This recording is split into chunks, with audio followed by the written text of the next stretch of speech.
This is Hellfire missile. Here is why it exists. Over 20 countries now employ the short-range tactical missile known as the AGM-114 Hellfire. It has been frequently utilized in the War on Terror and is mostly used for land attack operations. The Hellfire is mostly launched from the air, though it has occasionally been used from platforms at sea. Defining Hellfire. In order to meet the Army's need for a helicopter-launched anti-tank missile to attack Soviet armor formations, the U.S. started developing the AGM-114 Hellfire in 1972. NATO armor is significantly outnumbered by Soviet armor, which presents a serious threat in the event of a conventional battle in Europe. In 1978, the Marine Corps implemented a comparable requirement and enrolled in the Hellfire program. 2. Between 1978 and 1981, the Hellfire underwent operational testing before production got underway in 1982. 3. The AGM-114A variant was operationally ready for the American Army in 1985 and went into service in April 1986. 4. Hellfire, or Heliborne, laser, fire and forget missile, was the initial designation of the missile. Later, the informal Hellfire became the official name of the U.S. Army. 5. Since its start, the Hellfire mission set has grown tremendously. The missile is currently used to strike bunkers, radars, communication systems, small structures, fast attack craft, and stationary or hovering helicopters.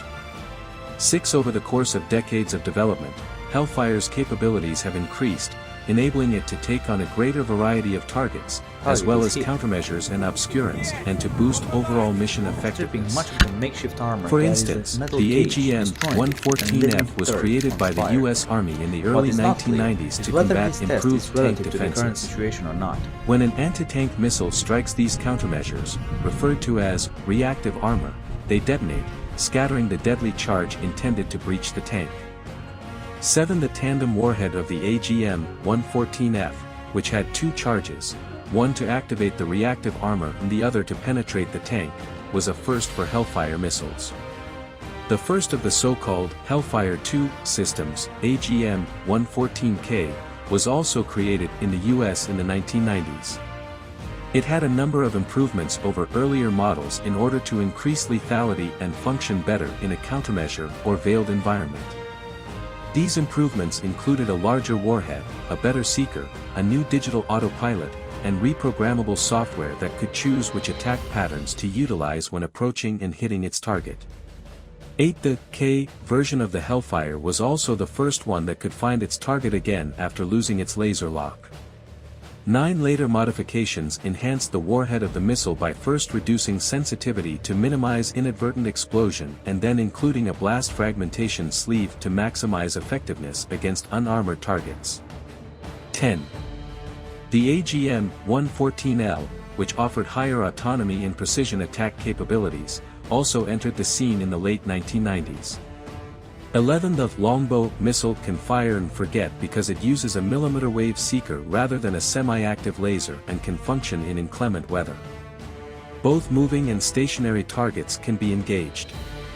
12. The missile initially entered service in 1998 after the start of flight testing in 1994.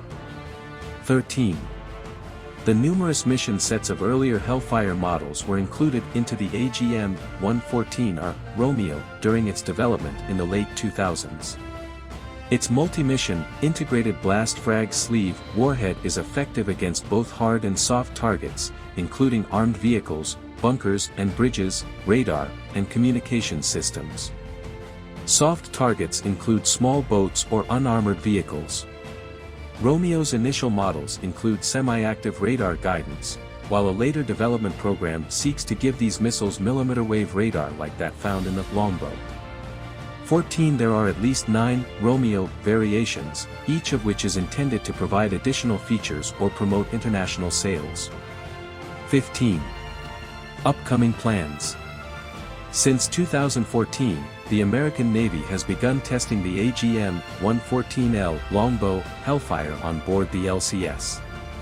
The Hellfire's main purpose would be to fend off swarm attacks from tiny boats. 16 initial live-fire tests were conducted by the Navy in February 2017, and they were repeated in May 2018 and June 2019. 17A report from September 2019 stated that LCS ships had tested 79 Hellfires to date with a hit rate of more than 90%. 18 The LCS's Surface-to-Surface Mission Module, SSM, vertical launch tubes can accommodate 24 Hellfire missiles. The AGM-169 Joint Common Missile, JCM, which started development in 1999, was intended to replace the Hellfire for the U.S. Army and Marine Corps.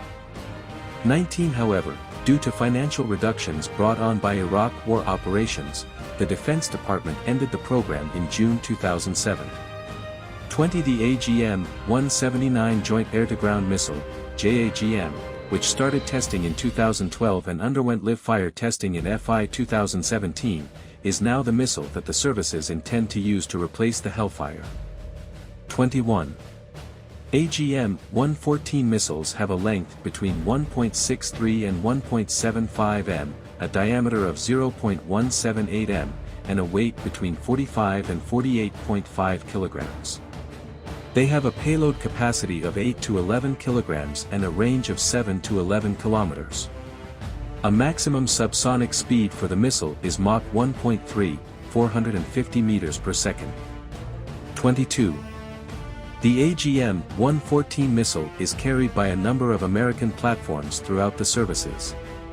They are the AH-64 Apache helicopter, OH-58 Kiowa Warrior, AH-1Z Viper, MQ-1C Gray Eagle UAS, and Special Operations Aircraft of the Army, the SH-60B/HH-60H Seahawk of the Navy, the KC-130J Tanker and AH-1W Super Cobra of the Marine Corps, and the MQ-1 Predator and MQ-9 Reaper UCAVs of the Air Force.